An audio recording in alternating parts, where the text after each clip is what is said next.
let's proceed sa ating third map. Control B to download.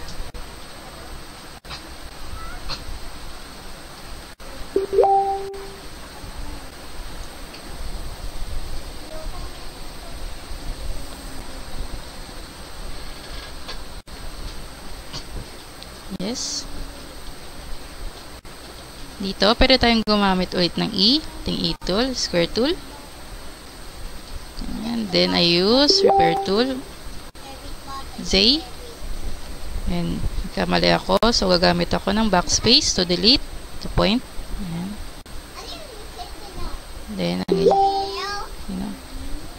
dito naman, gagamit ako ng F. Then, right angle tool. Then, hover technique. Spacebar.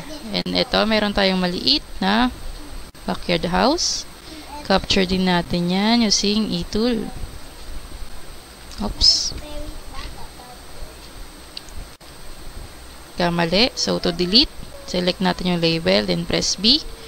Then, use E. Ayan. Then, pag may nakita kayong part ng wall, pwede nyo i-select, then mag-drag. Hold natin yung control, then drag. Then, we're done sa ating pang 3 maps. Control A to submit.